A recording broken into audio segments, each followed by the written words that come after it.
Well, like I said against them, it was a very good game from the Black Stars, who have their first win of this FIFA World Cup. We have Uruguay next. We've waited for 12 years for that revenge mission against the Uruguayans. It's just a matter of time. Now let's go on to the Zoom, where we are joined by head of Citi TV and FM Sports, that's Benjamin Nketsia. Ben, hope you can hear me. Pichiti, what's going on, man? Well, clearly from your smiling face, I can sense that you are happy. But tell me, Ghanaians around you, how excited are they with how the Black Stars fared yesterday? I think that Ghanaians here are just a mirror reflection of the Ghanaians I saw on the streets of Osu dancing to Kudu's game, Kudu's day. Like, it's literally a reflection of that here. And yesterday, after the final whistle went at the Education City Stadium, there was literally like a whole party outside. You know, It was like there were performances. There was almost like a carnival scene. So that there was a stage set. There was an interaction with the official mascot of the tournament. So there were some jam sessions, about 3 or 4 different jam sessions. So Ghanaians, we like to have fun. Ironically, I saw a few of our Nigerian brothers also enjoying some of our fun. I mean, we have to let them. They didn't make it to the competition, so the least we can do is to let some of our enjoyment rub off them. And so that's what it was. It's been all good vibes. It's been all happiness. I have been able to glean a little bit of what's happening at the team hotel. All good vibes there as well. So it's basically happy times for us. This is what we wanted. Get a win to get our tournament back on track. And that's exactly what we've done. And Ben, what has been the key reaction from the Black Stars team, Otoado, his players after the game? What have they been saying? Well, it was mission get 3 points on the board, and that's exactly what they've done. Never mind that we've conceded 5 goals in 2 matches. That's not a good sign, but it's a tournament. It's not a league table. So what you want is that you're able to get 3 points on the board to give yourself a chance of qualifying with your destiny in your own hands. And as things stand now, that's exactly what it is. He says that he's happy with how mentally resilient his players were, being able to fight through that 2-2 barrier at a point. It looked like we were under the caution we were going to concede at any given moment, but we managed to hold our own for most part. Kudus managed to get that all-important goal, and then we got over the line. And so heading into our final game on Friday, Ghana has its destiny in its own hands, and it should be good. I mean, the coaches feel confident, the players even more confident. Kudus himself, man of the match, says that he and his lads are very, very battle ready for that one. And it's not saying a lot because, I mean, again, take away Andrea Ayew Jordan. Nobody in this team has a World Cup under his belt. And so for them to show that level of confidence at this point is immense because guess what? Uruguay, who were supposed to be part of the juggernauts in this group, are yet to even score in the tournament at all. So for Ghana, yes, we've conceded a lot of goals, but we scored a lot of goals as well. We scored in, I believe, 7 consecutive World Cup matches as things stand now. You can only be confident with a statistic like that. Ben, you've gone to see how the Black Stars, they've played 2 matches. As you said, they scored 5, considered 5 as well. From where you sit now, what are the strengths of the team that we can build on, and what are the weaknesses that we can also correct going forward? Well, talking about strengths we can build on, it definitely has to be our transition play. And I think that stems from the strength of our laterals. You look at Talante yesterday, excellent performance from him up until the time where you could feel that his legs were heavy because I don't blame him.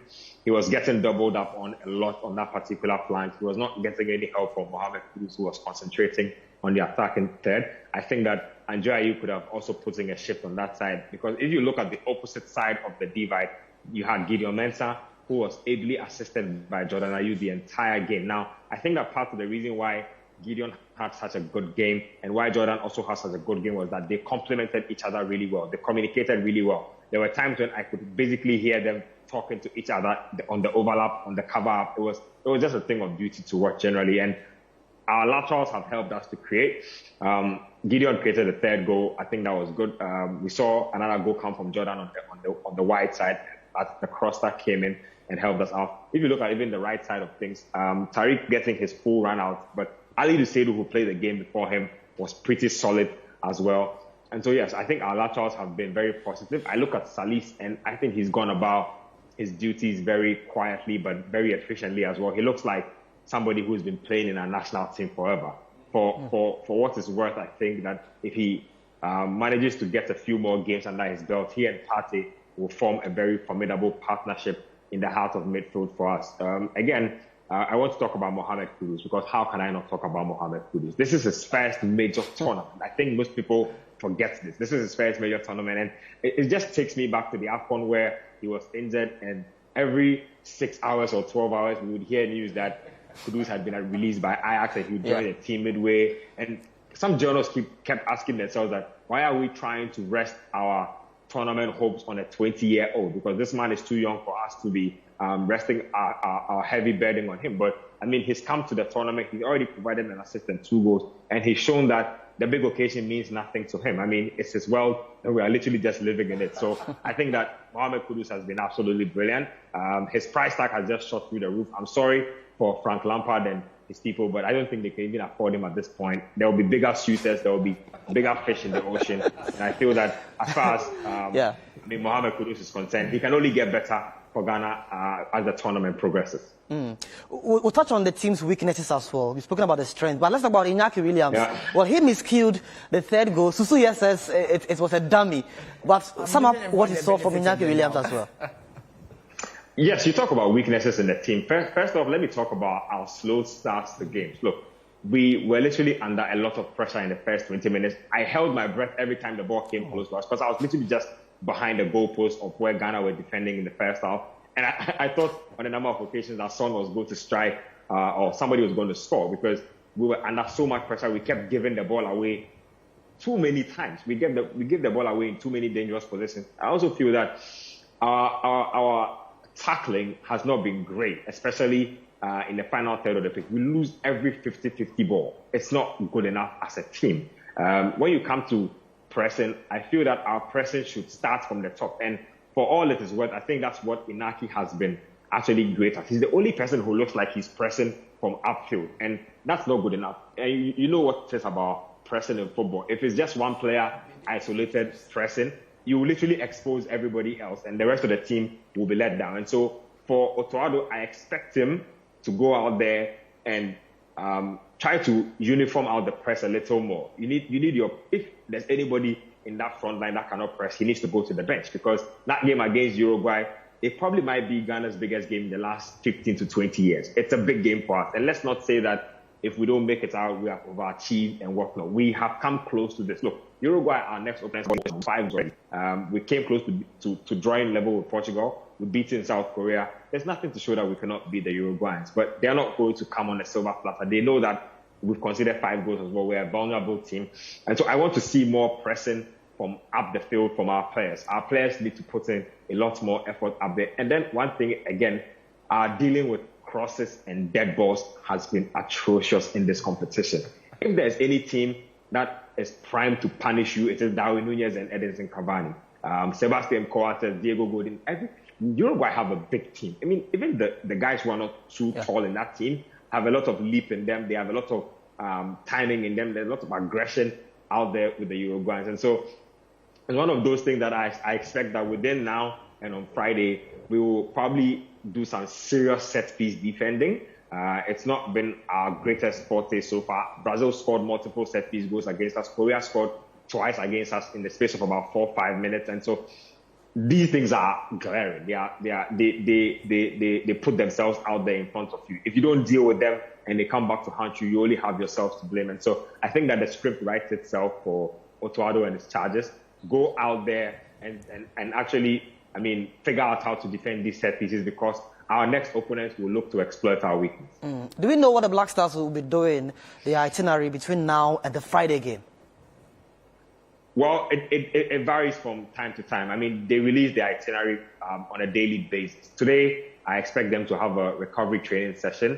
They'll probably take their routine walk and then come back to the hotel, relax a little, train later in the evening. But it's hard to tell what they will be doing in the subsequent days. They'll let us know as and when the days go along. But it's recovery training session today, and then the teams will try and relax their muscles a little, because it's been a really grueling game. 10 minutes of time added on is a lot of football. to play. The longest 10 minutes in my life, yeah.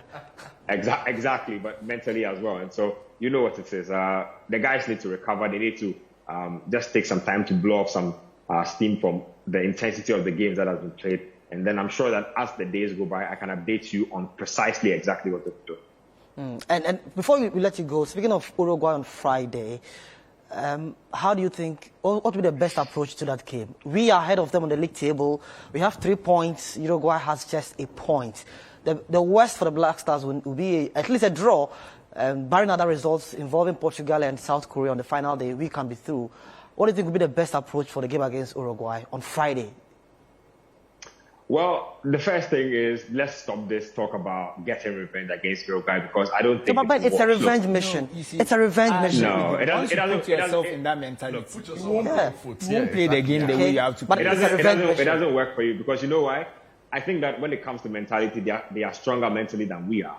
And part of it is that you're going into the game trying to be the aggressor. Uruguay are skilled at the dark arts of football. Look, they can play on your emotions and get you to lose control of the game, get a player of yours sent off in the game, and then before you know, you came in on a higher ground, all of a sudden you'll be chasing the game. We don't want that to happen to us. It should be focused on getting the result that will get us to the next round. If it's 3 points that we think we should be getting from that game, let's map out a strategy to go out there and get 3 points. If we think that we are going to get a draw, I've never subscribed to mapping out a strategy to get a draw, because things will go south really quickly. And so it's a game that I think we should be winning. We've shown in this tournament that we can beat anybody, especially the teams we have in our group, at least as things stand now. And so, yes, focus on getting 3 points, prep your players to properly manage the game, work on dead ball situations, work on crosses, probably do some more endurance work, because you might be facing another 10, 15 minutes of time added on because of FIFA's rules with regards to wanting to play exactly 90 minutes of football in a competition like this. We should be fine if we can do that, because guess what? They haven't scored a single goal in this competition. They have 1 point only. They are the more desperate side as things stand now. So you need to play on their desperation. Don't go out there thinking that you need to get revenge against them, because before you know, the revenge will turn against you. Luis Suarez will probably even score against Ghana, and then everybody else will be sitting here with sullen faces. So that's not what we want. We want to be focused. We want to go out there. We want to get the job done. Emotions, revenge, I don't think that's the way to go. Well, Luis Suarez scoring against Ghana on Friday will be so difficult to accept, because with 3 goals up when he scores his goals. Yeah, well, we have to win that game. I don't even think you start in that particular game. But even if he comes on, I don't think he's going to get anything. And to be fair, I agree with Nketsia when he says that, we should take that whole revenge mission thing away from the boys. I mean, let's just go out and play football. And play football to the best of our abilities. Because it's a game we should be able to win. Discussion. We should be able to win easily going into that particular one. So I agree. We don't go into a game also hoping to draw or play out an even draw. So let's just take the game one at a time. And I've seen people already doing calculations saying, if we get a draw or even we win and Portugal, we are going to come out as second and we are going to face Brazil, who top their groups and all of that. It's important we just take it a game at a time and just leave the boys to play the football to their best of their abilities. And I'm sure we'll definitely be sure. There'll be more time to talk about that Ghana. I just want to say I agree with you that if we go and play for revenge and we lose, the revenge is knocking them out. Yeah, and them not winning is knocking them out. Exactly. Once we don't lose, they are out. So that's our revenge. So we don't have to come and tell ourselves we need to beat them 3-0 to get the result we want. 5 Uruguayan players, Muslera, Cavani, Suarez, Godin, Quartes also, who were at the 2010 who were at the 2010 World Cup. They played in 2014. Some played out of the 5. Some played in 2018. So if it's about experience, they have a wealth of it ahead of this Black Star team. And like we all agree, they are the masters of dark football. Like they know the dark arts of football. So they'll be looking at exploiting all of these things. So it's very important that we go into the game with the same approach, the same intensity, the same energy as we did against Portugal and South Korea. And it's a game we could comfortably win 3 goals. Well, we'll talk about that game later here on the World Cup Daily. This is still Citi TV World Cup Daily, brought to you by 1xBet, NASCO, and also Samsung.